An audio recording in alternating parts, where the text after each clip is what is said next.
For the newly indoctrinated, Jim Butcher's The Dresden Files follows the story of a professional wizard in Chicago. We've started our podcast as a way to help break down the series' most important moments, characters, and lore. This is McAnally's Dresden Files Pubcast by Free Flow Rambling. Conjure by it at your own risk.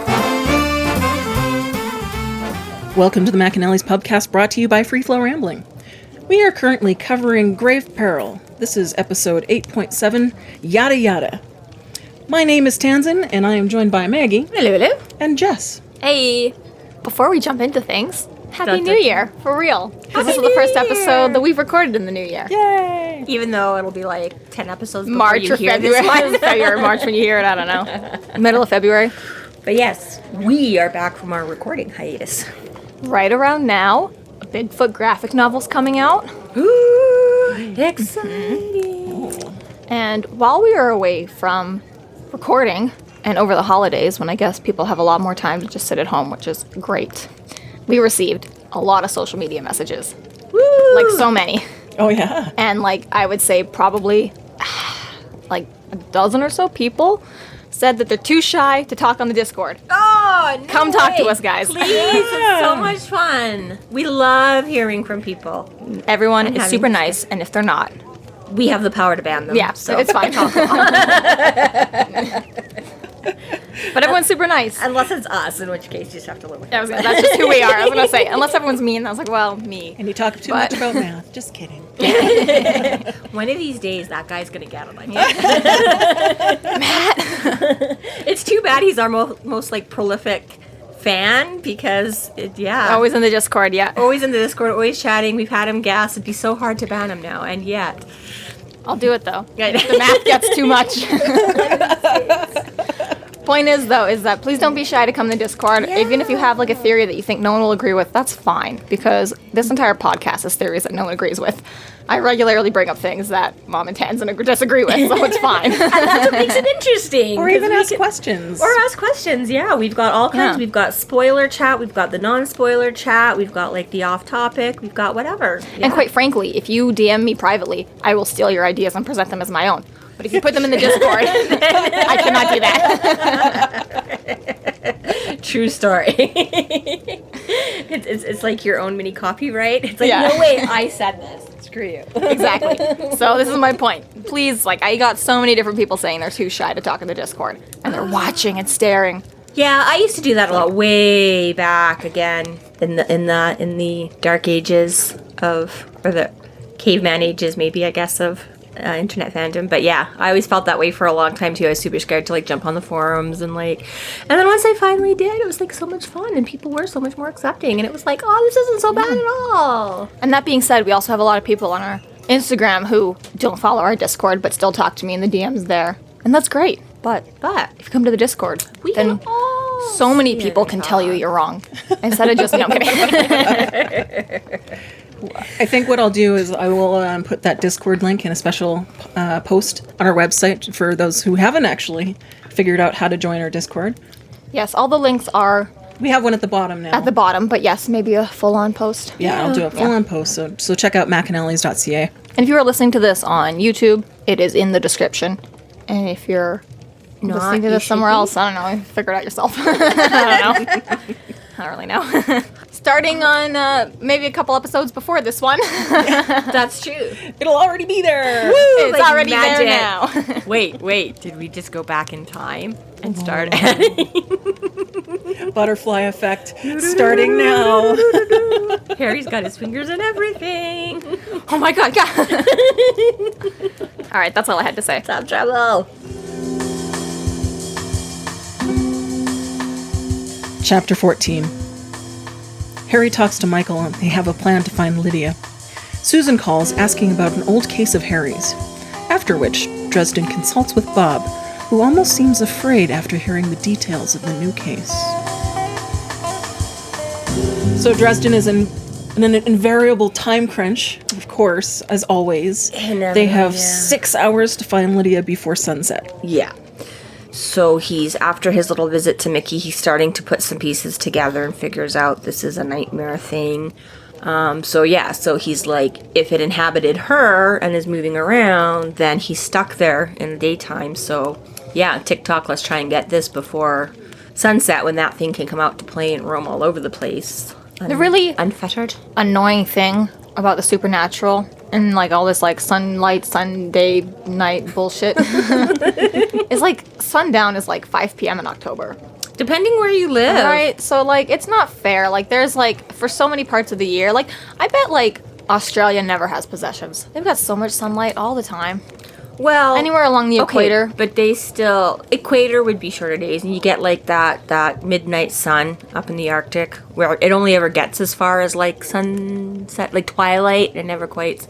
Then you'd be bonus. But Just then you like- also have like the alternate where they get the extreme. I totally get what you're saying, and you're right. However, we get we get our longer summer days and our shorter winter Yeah, where we days. live, we get it fairly, but certain parts of the world, it would not be fair. No. And the point is that Harry does, like, the majority of his crime fighting, like, in October, November, like, always when it's super long, dark I was going to days. say maybe that's why it gets more Well, boogity boogity. that's what I'm saying, though, is that, exactly, I'm like, it's not fair, like, It's like they all take the summer off and Sundown. We're all just trying to hibernate and stay in our little caves through the winter, and the demons are all like, "Fuck you!" And Harry's like, "My God, I gotta go out again and get beat up and cold and wet."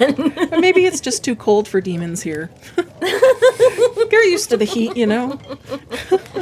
not a great Chichen Itza out here. Yeah, right. I have a feeling there's some ice demons there somewhere because White Walkers. White Walkers. Oh my God, Stargate SG-1, the TV show. I love that they end up somewhere. As opposed to, The movie. oh, SG-1 was also a movie? Well, Stargate Okay, was a but movie. SG-1 was a TV and then show. Stargate SG-1 was the TV show. My point still stands. Screw you. We're lovely. Come talk to us on Discord. Dry Anyway, sense of You just humor. better know your Stargate facts before you come on the Discord, is all I'm saying. Yeah, that's right. Those that are not as familiar, okay, I felt the need to make the distinction. Point being is Carter and O'Neill get separated on a jump and end up somewhere, and they're in like this big ice cave, and they're trying to hack their way out, and they finally like make it through the surface, and it's just snow and cold and blizzard, and she's like, "Oh no, we're on an ice planet," and they always do this, and it was really funny because I thought of this like prior, where they're always like, "Oh, it's like a tropical planet, it's a desert planet, it's an ice planet." Well, it turns out in this particular episode there was just a little bit of a quirky thing. I don't know where that rhyme was going, and it didn't work. So it turns out in this one, they managed to just get separated through the jump, and they actually go through another jump on Earth. So their ice planet is that they've ended up in the Antarctic? They're in Canada. I was going to say, was it the Arctic? I think it might have been the Antarctic. Welcome to Russia. Either, well, not in the Antarctic. That'd still be Arctic. But anyways, point being is I was like, see, finally, you guys are always like, it's a desert planet. I'm like, it's a planet. How do you know the whole thing is? And exactly, I'm like, you just ended up in another part of Earth, and you're like, oh my God, we're on an ice. No, you aren't. You're just on a very large, cold continent right now. But I just thought that was funny. Idiots. Right? It's just a shitty day today, okay? Just a shitty day. Just right, exactly. So anyways, yeah, ice demons, whatever. There's, yeah. Well, hell has to have frozen over at some point, so maybe. Climate change. Okay, so yeah, so he's just getting back from talking to Lindquist and saving Malone, and Michael's on the phone with him. Hey, so did you find Lydia yet? Because that was where they'd left the church. And he's like, yeah, no, I haven't had time because I had all this other stuff going on. So gives him the rundown on that, and he's gonna get Bob into it and looking on it. And then he's like, oh yeah. So he's like, oh, Michael's like, oh, you got your car back. And he's like, yeah. He's like, Murphy fixed it for me. And he's like, oh, Harry, she broke the law for you. He's like, darn tootin' she did. Like, I don't have any divine intervention getting me where I need to be. He's just so devout. And I so, know, just that quick, right? Harry, you're not supposed to get the cops to fix your tickets for you. Like, man, yeah. if I could, I would. Right? Harry's like, yeah. He's like, man, you gotta make do with what you get here. Like, see, it's that whole, like the joke about the guy that's like house is flooding and he's like, God will save me, and like, you know, this little wrath comes along and they're like, hey, come on, and he's like, no, God will save me, I'll be fine, and they're like, all right, and then like a little boat or whatever comes by, they're like, hey, come on, hop in, he's like, no, God will save me, it's all right, I believe, and they're like, all right, dude, and they take off, and then like a helicopter comes along and they're like trying to lower down, they're like, we'll pull you up, and he's like, no, I believe God will save me, and they're like, hey, dude, whatever, so everybody takes off. Eventually, you know, man's hooped, the house is covered, he's drowned, whatever. He finally gets up to the pearly gates. He's like, God, what happened? He's like, dude, I sent a raft, a motorboat, and a helicopter. What more do you want from me? It's like this. It's like, he's like, this is just God's way of telling me I should be doing this. He just let me be friends with a cop so the cop could fix my tickets because I don't have like an actual like direct. He works in mysterious ways. Right, Michael? This is just him getting me where I need to be. If God didn't want it to happen, it wouldn't have happened. Exactly. Murphy would have told me to piss off. Yeah. Which means, Mickey Malone, God wanted that to happen to you. Okay, but they're also demons that work against. Listen, and in either this it's all God's fault or it's not. It's Pick a side. You can't say it's all God's. Well, we're going to Yes, get you can. so on Oh, one no. side. Okay, but the whole point is that you have God ethical working to debate. make things happen, and you do have demons and things interrupting, and the devil trying to, And free will. and free will. So you know, I just recently came across a Reddit post where someone said they abandoned the Dresden files because of how religious it got. And Jim Butcher replied to it because this is like a long time ago. It probably actually wasn't Reddit. I saw it on Reddit. It was probably a forum before that got transferred over. But it was like Jim Butcher essentially being like, okay, this book's not for you. Like, you should abandon it. Like, you're not going to like where it goes. And the other guy's like, I had to stop at grave peril. And Jim Butcher's like, good. You would not have liked it. good for you. That's good sometimes. That's all right. Exactly.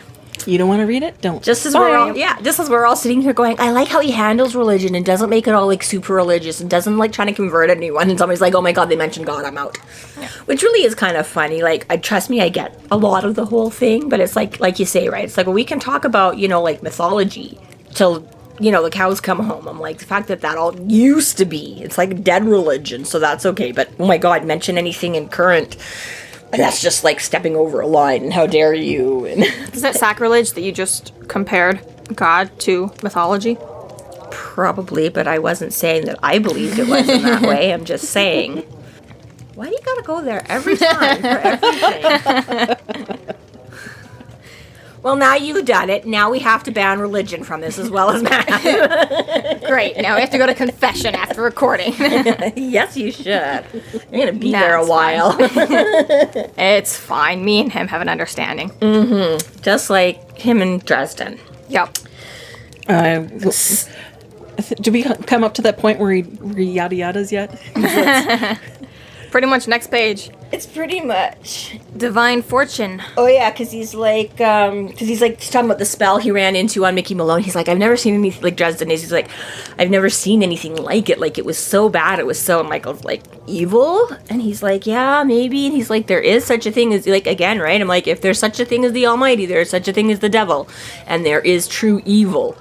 And he's just getting kind of uncomfortable or whatever, and he's talking about Lydia, and so he's like, well, anyways, I mentioned it to Murphy, because, you know, she and all her people were there at Mickey's place, so they'll keep an eye out for Lydia, too. And yeah, Michael's all like, see, your detour did us some good, right? He's like, now, he's gonna help out your detour for Malone, because now the cops and stuff are all, so that'll help us have more eyes out there. And he's like, yeah, Michael, divine fortune, yada yada. Don't yada yada the Lord. I just love it. Don't yada yada the Lord, Harry. It's disrespectful. It's like, I love Michael so much. Like, Harry and the Carpenters all sit down for dinner, and Harry starts eating, and the rest of them are like got their hands out for prayer, and it's just like, you monster. Yeah, right. You absolute animal. So Harry He goes down to the basement. lab. Yeah. He's interrupted by another phone call. This time it's Susan asking about Leonid Krabos. I know, he gets his usual, because he's like, oh, I want to go answer it. Like, oh, because again, we've established he's on his time limit, right? He's got 6 hours. He wants to go start finding out what he's dealing with. And he's like, I'm not going to answer it. The phone keeps ringing. So he's like, what? He's like, what? And Susan's like, wow, you really know how to charm a girl the morning after. I was like, Good timing, like, man. Good timing. really, yeah. It's like Susan really is a saint when you get down to it. She puts up with a lot. Yeah. Yeah.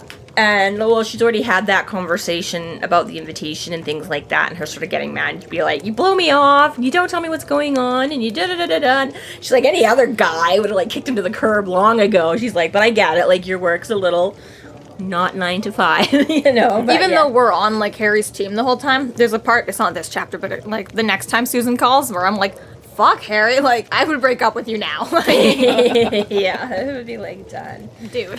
So, yeah, so then he kind of like, oh, shit, sorry, like, hey, yeah, Susan, how are you, you know, and stuff like that. But yeah, so then she's asking about this raid that they went on. And this was sort of more, I think, like, the very first time I read it, when it started cluing in that this was more, because, like I say, they mentioned this sort of at the beginning of this case, that he's tracked down this, but because it was all kind of off camera at the time, I thought it was just sort of throwaway stuff, like other times when he was like, oh, you know, guess what? I lived my life for 6 months in between the last book, you know, when I found so-and-so's wedding ring or whatever, right? I really just thought it was kind of that, and then it was more like, oh, no, this, because I was like, what are they referring to? Like, who is this guy? I don't know who this guy is. And I'm like, oh, this is the case at the beginning of the book. Okay. Right, I think this is the second or third little information drop. Like, I think it's interesting how Butcher is, instead of actually just starting with this case, he's just filtering in little bits of raindrops of these details. Exactly, and that's, which is, again, part of what makes this book a little bit different, right? He's starting to explore and expand on, like, his style and his, right? So I don't know that I've had as many of, like, again, it's one of those things that there are throwaway stuff and other, you know, just mentions, but you sort of learn to keep, like, your spidey sense just on the fringe. That, so things, at least to me, you know, nothing is as surprising. But this was sort of the first time he did it this way. Like, the first time it's like, you started with one thing, and you were there when Harry got the case and moved into it, and Stormfront and blah, blah, blah. And with Full Moon, you were there when he got the case and started moving in and putting it, right, where this is like, this is a little bit of back. It's first like time we backtracked. Yeah, so he's dealing with something else, but then they keep coming back to this case that you think was just whatever, but you're like, oh, it actually has some significance. We're not done with that yet. It seems like just how it's presented, a throwaway detail, but in the Dresden world, every detail is a pertinent detail, no matter how small it seems. That's, yeah, you never know, and that's what I mean, is I think sort of, again, like you say, this being like the full introduction. Amber, you gotta pick back up again, come on, girl, I'm telling you, it's worth it. Where things like this, you start getting... She doesn't listen to our podcast. Good thing we know how to get a hold of her, and she's on our Discord and stuff.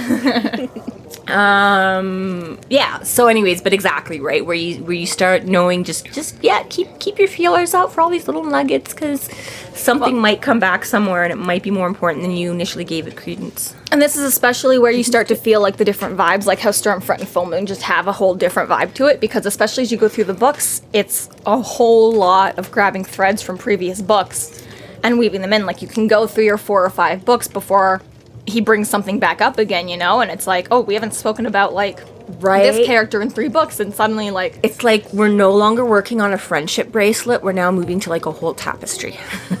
Pretty much, because, like... So we had, you know, the 2 or 3 obvious colors going there, now it's, oh my god, there's stuff all over, and totally, teeny and tiny pictures and pictures. Draws from it all so much throughout the series, like, I mean...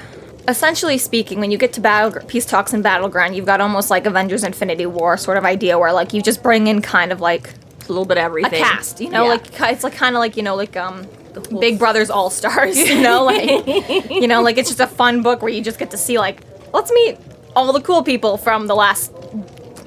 And you use Big 15? Brother as a reference for this? Yes, I do. I can't think of any other reality show that does All Stars. I don't watch other TV. This is out of my realm, sorry. No. You're looking at me for answers. Survivor probably does All-Star seasons, maybe. Yeah, I think Amazing Race, they might do that. Sure. Almost everybody has people come back at some point. Yeah, I don't know. But regardless, anyways, yes. Point being is that... Name something funny, it's Dr. Phil or, like, Murray, where, like, they just didn't solve anything and it got way worse. Let's bring them back. Anyways, yeah. Record-breaking, like, 549th paternity test. Like, oof. Yeah. Anyways, point is that, like, even now when you get it, like, Kravos is like, okay, we don't know anything about him, but this is still, like, the first time that you really get this whole idea of, like, from here on out, every moment of Harry's life is very integral to him, whether or not we, the readers, are with him or not. Yeah. Because it's nonstop, like... There's also a moment a little bit later in this book, too, where like, I had to stop and go back and read the last chapter of Battleground. Because even just the parallels between the two, I was just like, fuck, like, that meme, it's like, does it ever scare you just how fast the night changes? Or it's just like, evidence A versus evidence Z, where you're just like, oh, look where we are now. Yeah. How much it diverges and how much it all comes back full circle. Yes, well, no spoilers, but You say that, but the property tax on this location one day will be horrible. So we find out that Susan, Leonid Kravos is a ritual killer, and Dresden helped capture him. Yeah. So that's And what the Susan- whole point of that phone call. Yeah, Susan's looking for some more information. She's like, hey, who was that guy? And he's like, I don't know, Kramer, Kravitz, Craven, whatever. He's like, I don't really get the name. I didn't do the paperwork. So, yeah. And, like, yeah, just how flippant, Yeah. Harry is about the guy. Like, who cares? Yeah, he's like, this is not where my He's like, dude, we dealt with that a couple months ago. Like, that guy is gone. The demon's dead. He's in jail. I'm working on something that's now and present. Like, who cares? Like, what do you want to know? And he's like, why are you asking? And she's like, and this is again where you're like, I get it. You need the plot for the book and all of that. But it's kind of like, you know, where people take like 20 minutes to yell at you that they can't tell you what's going on. You just need to come now. It's like, you could easily have told them what was going on. But, I know, by this point. Instead of just like, come on, we gotta go, there's no time. It's like, well, now there's time. You could have told me. So yeah, she's kind of almost does one of those, like, just an angle I'm working on. I don't have a lot, so I don't really want to tell you anything until I know more. And in all fairness, some of us do actually do that in life. You know, I'll admit I sometimes, you know, until I know if something's going through or not before I like tell family and friends and whatever, right? But at the same time, you're just like, you know, if you just threw that out there, it actually might have benefited him somewhere along the way. But hey, it doesn't happen, so. Listen, the series would fall apart if that's what the characters just explain themselves. Exactly, right? And this is, we've got to have a plot. But yeah. If the characters had a concise phone call, their series wouldn't exist. It would, right, wrap so much up in the first, like, half a dozen chapters. Or, you know, if Murphy had just been like, hey, yo, what's this piece of paper? Hey, or frickin' Kim Delaney. Although I really do enjoy getting that explanation about her being an ex, because it really relieves a lot of tension off me for why she's so stupid and why she gets killed. I'm like, because really, like, it has bugged me for, like, 20 years why she's, like, so cagey about the whole thing. And I'm like, you could have prevented like fucking 98% of this carnage, and McFinn wouldn't have had to die, and Victim him and Tara could have gone off and have, right, it is a little bit, but it's justified in this case because that's what it was set up to be. Yeah. So anyways, we'll move on from that. We already did Full Moon. She's still mad though. I'm still, well, no, but I'm Still in shock. I'm right. No, it's like I'm getting over that. I'm like, okay, she had to screw it up that badly because, you know, the 7 stages of grief. She's just slowly getting to understanding. Moving into like acceptance. Yeah, I didn't have all the pieces, so if you had just told me that years ago instead of keeping it to yourself. Yes. So Dresden goes to his lab and wakes up Bob. Yeah, who's grouchy. Yeah. And like, just because I'm a spirit, I need rest too.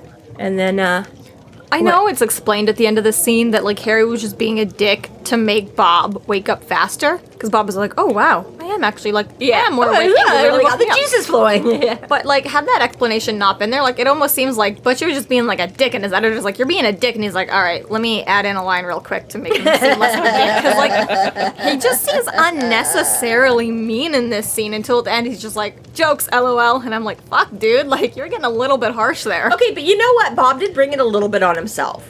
Yeah, I was gonna say too, because where he's like asked to do a ride along. Yeah. With his date with Susan. Like, yeah, because he's like, hey, let's go. He's like, oh, I'm tired. He's like, quit whining, you know, or he's like, quit whining. He's like, oh, but I'm exhausted. I can't help. And he's like, unacceptable. And he's like, fine. You want my help? We'll make a deal. Yeah. So I'm like, really? You know, I'm like, you kind of poked the bear a little bit there. Right. Like, Harry might have sort of got him going a little bit, but then it was more like, okay, well, now it's justified.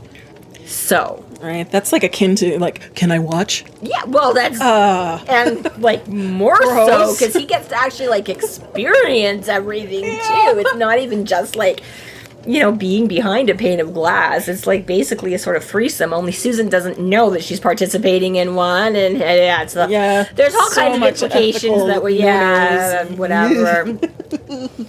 And then Harry threatens he's like, you could go back to the homeland, Bob. Yeah. There's still that misunderstanding with the Winter Queen, but... He's like, no, that's okay, it's fine. Yeah. Winter Queen and Bob got some past. Yeah, which we don't know what, but yeah, he says, I'm going to renegotiate my contract. And We should be a union. Yeah, we should be a union. He's like, sure, I'll just send you back. Nope, that's okay, it's okay, we're good, we're fine, no.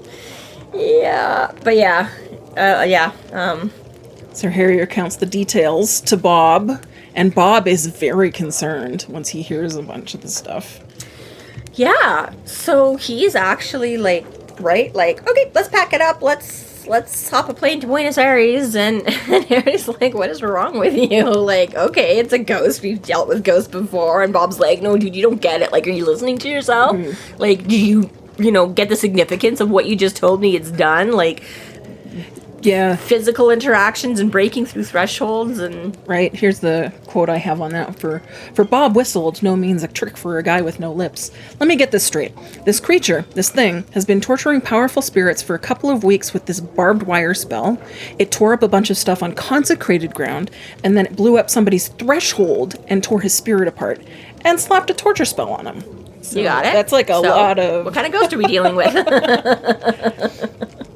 Like, for those who aren't paying attention in the book, like, Butcher's really, like, pointing out how important and how powerful this entity is. Yeah, like, thresholds are a big deal. And we go over that again, too, because Harry's like, well, what's the big deal? Like, the Toad Demon came through my threshold. And he's like, okay, first of all, your threshold isn't all that great because you're single and you're in a rental place and yada yada, right? So he's drawing that parallel again between, like, a house and a home. Right? Malone and his wife have been there a long time. They've raised a family there. They've, blah, blah, blah. They own their home. There's a lot more life and love and whatever that it's, as opposed to Harry's little rental basement suite that he's in and out of in his 20s and stuff, right? So, there's that aspect again of reinforcing, like, what a threshold is and does. So he's like, little Toad Demon was able to, like, push through yours. And then all he did was throw your shit around and spit some acid. He's like, that was all physical stuff. But he's like, he couldn't have done, like, again, he would have left that spirit power from the spirit world coming through your threshold. He couldn't do any more magic-y, creepy stuff or whatever, right? But he retained enough, like, was taking everything just kind of to keep together. Like, that's sort of what he says about, like, vampires and things like that, right? Is that it's just it takes everything to hold their physical body together, the ghost. Jessica's making faces. What are you making faces about? Let's do ghost story next. All in due time. Patience, young Padawan. I just want to do ghost story. No, yeah. Best book. So many good. I offered at one point to bounce around and just record them and do, and you were like, no. So now you wait and suffer. So... She wanted so bad to talk about, like, peace talks and Battleground, because that's what was coming out when we started this little endeavor of ours. And I was like, well, while it's all fresh, we could just, like, record and talk about Battleground, and then we won't air it for, like, 10 years until we get to that point. But she was all like, no, we'll just go. So now you just have to sit and suffer in silence. Not 10 years. Sorry, I have Maybe a just job. 5. 5. Yeah. Well, if he keeps putting out short stories that are going to interrupt the timeline, it's just going to keep pushing that back. Listen, we may all die before then. Maybe. It's the end of the world as we know it. I feel fine. Yeah. All right. So Bob's getting all worked up about this thing. So not only it's come through the threshold on what should be a really strong foundation there. He's tortured, like, this, basically maimed Malone spiritually, and then left another spell on him to continue torturing him afterwards. Yeah. While he was sitting around, he was interacting in the real physical world and just killing little kitties and birdies and things, like, and then the consecrated ground thing again, right? Like, he wasn't able to penetrate the church, but again, the surrounding area, sort of the boundaries of that property, should also have been a hindrance, and that didn't seem to affect him at the time. Mm-hmm. So, yeah, Bob's really trying to stress, like, these are big, not just like Harry's like, oh, that's kind of weird. Bob's like, no, fucking impossible.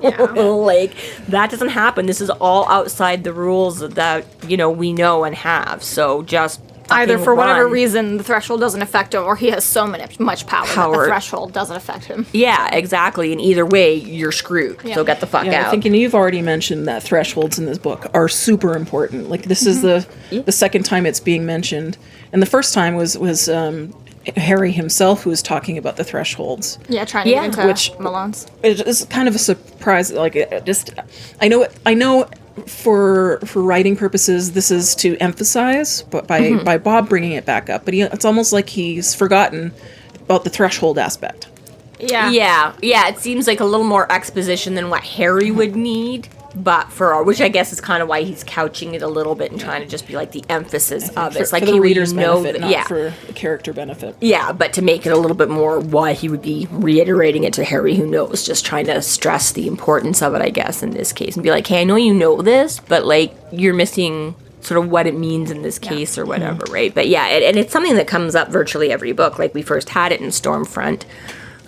With the Toad Demon and stuff like that specifically, and then I'm pretty sure Thresholds came up in Full Moon, and then Thresholds come up again in Grey. Like, yeah, it's kind of a big deal in his world, and Dresden makes a point on several occasions when he has to interact with people and their homes and things like that about him, so yeah, it's definitely one of the founding basis in this world. Yeah. Well, and Bob asks him to leave this one alone, and almost just refuses to talk about it. Yeah, he's like nope, we can't. Doesn't want to. Yeah, he's afraid he's going to give Harry just enough rope to hang himself, kind of a thing, and he doesn't want to.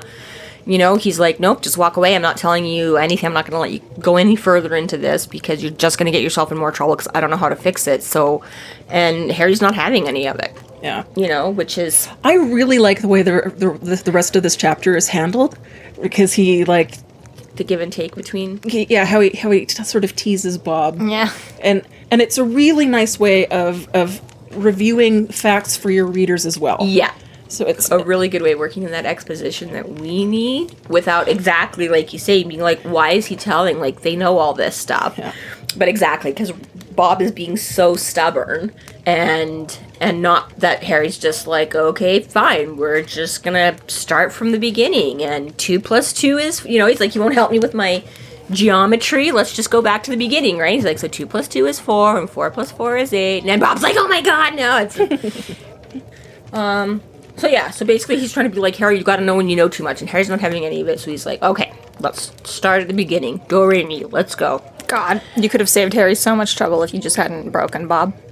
Like a decade of trouble. Shut the fuck up. If he hadn't broken Bob? He hadn't broken. If Bob hadn't broken here. What, because he just would have died? No. Like, if, like, Harry, he just, like, refused and Harry wasn't able to do it, and then, like, he would have lived a nice, quiet life. Well, only if he'd listened to actually pack up and move to another country and quit this whole magic detective thing. Because otherwise, he would have just been dead. So either way, things... Yeah, we all die eventually. would have resolved the situation, but I don't know about people. But yeah, he can't resist the puzzle and the, right? So Harry just keeps laying out pieces and keeps throwing out theories, and Bob, much like me, he just can't help but jump in when there's... Yeah. And I've recently, because I've been giving more credence to the whole, like, ADD thing, because I was diagnosed as an adult, and I was like, oh, okay, well, it doesn't really matter, I'm not a little kid anymore, because I didn't know a shit ton about it when I was diagnosed, like, 15 or 20 years ago, or whatever it was, probably, like, 15-ish or something, I don't know. But since then, I've been, or, like, especially in the last bit, with this whole COVID and work and not work and this and that, I'm like, well, maybe I should, like... As my co-host will attest, I struggle sometimes to get things done and done on time, and sometimes it shows in the editing room. Sometimes it shows in the editing room. But yeah.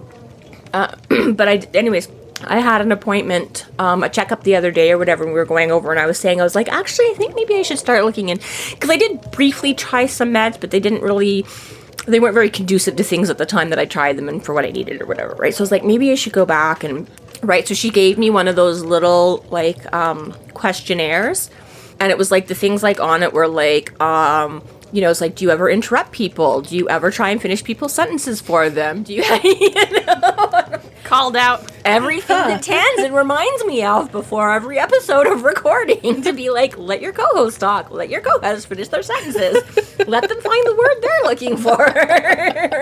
But it was like so many of these things that I was just like, yep. And it gives you like that 5-point scale of like rare to like sometimes or often or very often, and it's like, 8 out of 10 are like very often and 2 are like often. It was like there wasn't that much that was like anywhere on the lower, and definitely I don't think anything past the middle point.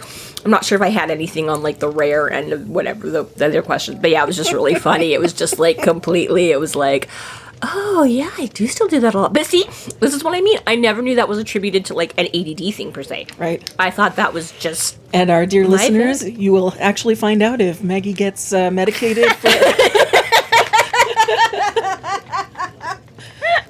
Once we ever One get of it these finished. one of these episodes, she just won't seem so insufferable. Oh, good for her. I'm so happy for her. Geez, the flow of that episode was so different. And for the worst, right, listeners? There's something about episode 482 that I just finally understood. It might take a little while. She did talk about some like, The podcast really found its voice then. non-verbs. We're wrapping up on the last episode. All right, I think we finally got there, guys. Okay. There's more series to go. Hell, Butcher himself has like at least 2 more series to go through, let alone. Yeah, we'll see. Yeah, they might try the non-pharmacological approach first. Hypnosis? But I don't know. I haven't gotten that far yet. Shock therapy? Just kill you. I'll get a cattle prod. I think the docs are trying to give me therapy is the one in for a shock, okay?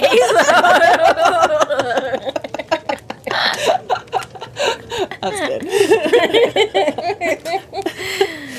There's no sense of accomplishment like leaving therapy with the doctor crying. I won this round. Better luck next time, bitch. Okay. That was fun. Free flow rambling. Yeah, I was like, what's the point of any of that? It had to do with Bob not being able to resist and how that's like me. Okay. And how maybe one day that will change. Brought it back. But maybe one day. So eventually he manages to basically coerce, trap Bob into leaking some more information and organizing his thoughts a little more and putting him on the right path. And eventually Bob sort of realizes and gives in. Yeah, well, this is where he gets all, he's like, fine, because he's like, don't you ever give up? And Harry's like, never.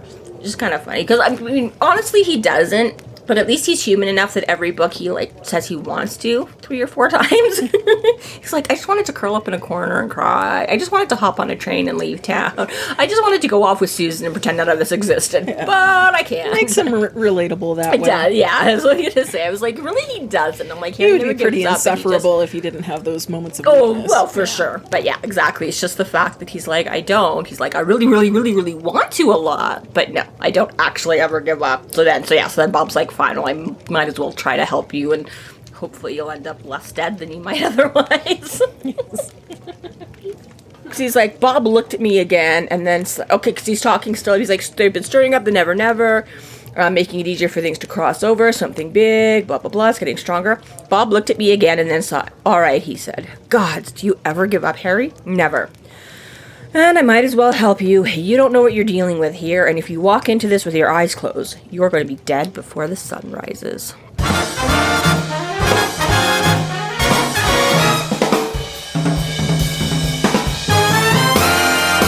Thank you to our Patreon subscribers for your generous support. It's people like you who help us to do what we do. If you're not yet a Patreon subscriber, sign up today and get a fuck ton of bonus content, kick-ass merch, behind-the-scenes outtakes, and more. Sign up today at www.patreon.com/freeflowrambling.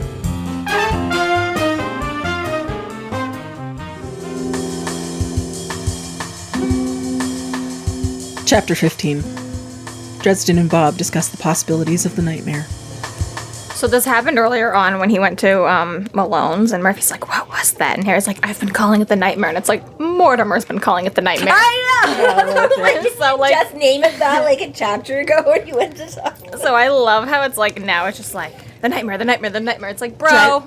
Dresden is exactly like Jessica. Mort was not there to lay claim to his ideas, so Harry just appropriated it for his own. If I can get away with plagiarism, I will. I've been calling it the nightmare. I've been calling it for that for exactly 4 hours, but yes, I know. I just picked up on that too. I was like, well, but okay, we'll go with that.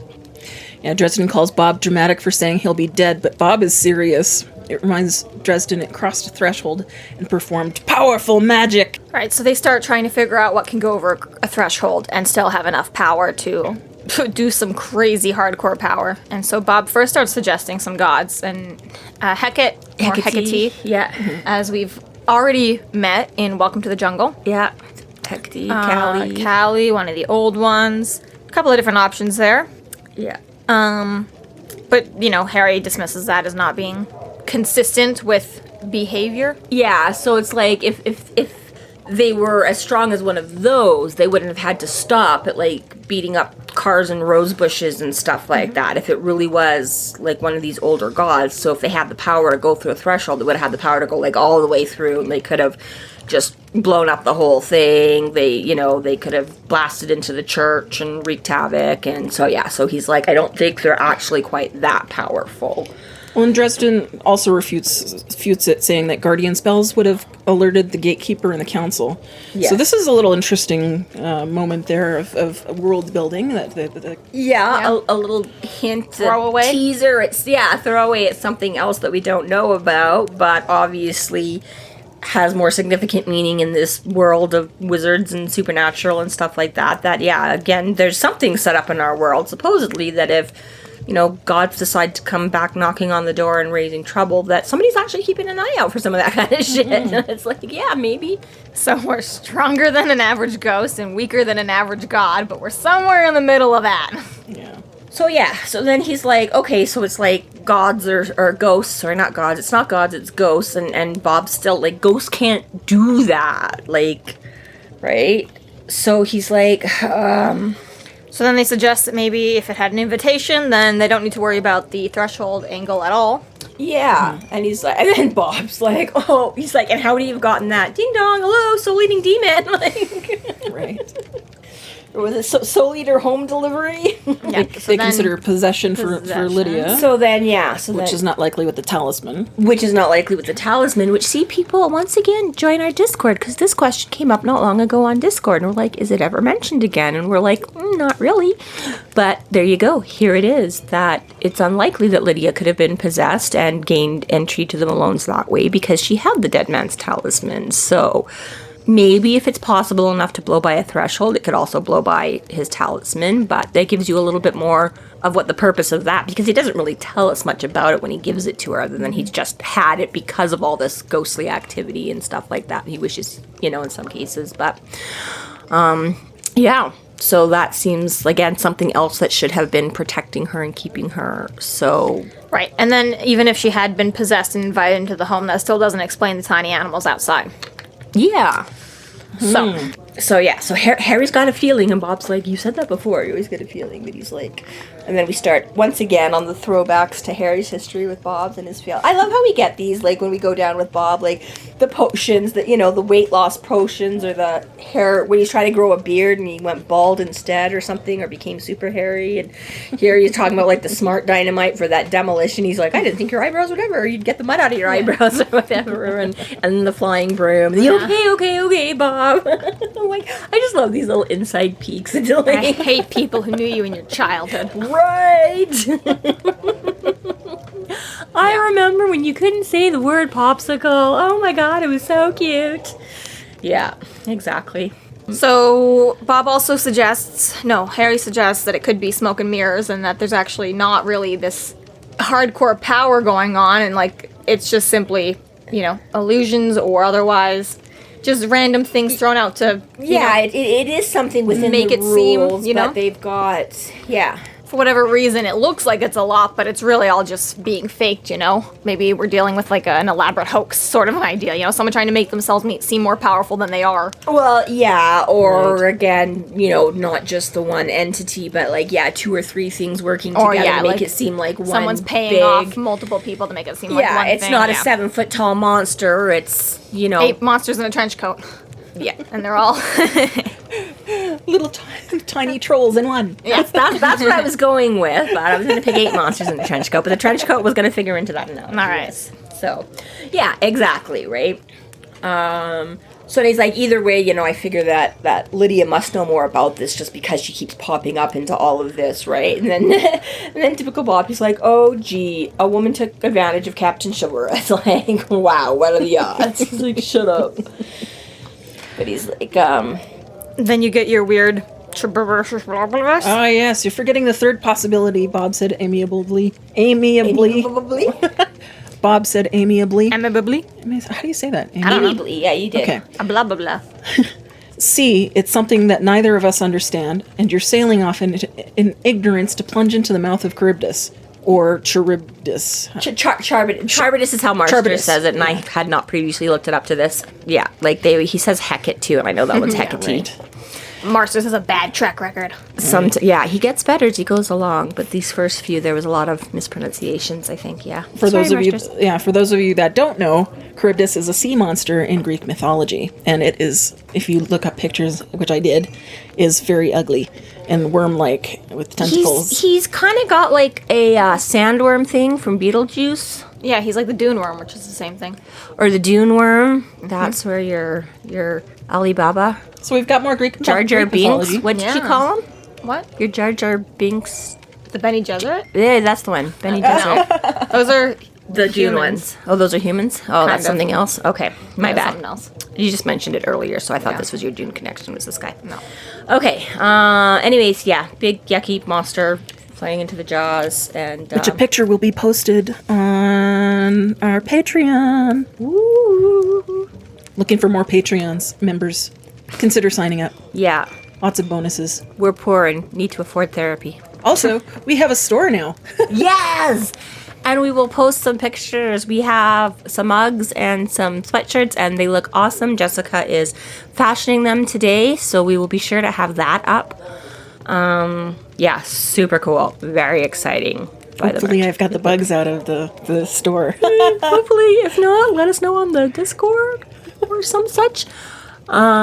Also, yeah, tell like your friends and family and get more people interested. This is an awesome series. So we love that we've got as many fans as we do so far. It's exciting when people pop up and are like, hey, I've been listening. But yeah, by all means, feel free to harass your friends and get a few more people listening too. Yeah, my coworkers are tired of hearing me talk about it. Yeah, we need some fresh blood. So we've already tapped like most of our sources, so please. But yeah.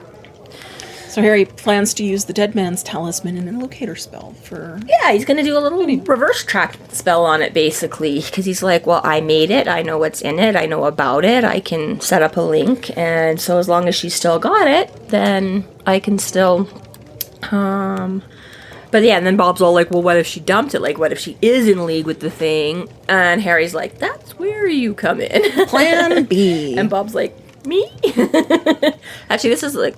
D or E or something, because we went through A, B, and C working on the demon theory, so now we're like... But yeah, so he wants Bob to go out and hit up his contacts and find some more. And I just had this flash this time around, listening it with, you know, more of an ear of picking up details and things, and I'm like, so how exactly... So he's like, hey, it's daylight. Like, I'm a spirit. I can't just go wandering around in the daylight. That's going to do bad things to me. And he's like, no problem. Take Mister. Mister likes it. He gets some exercises. He gets to see new places.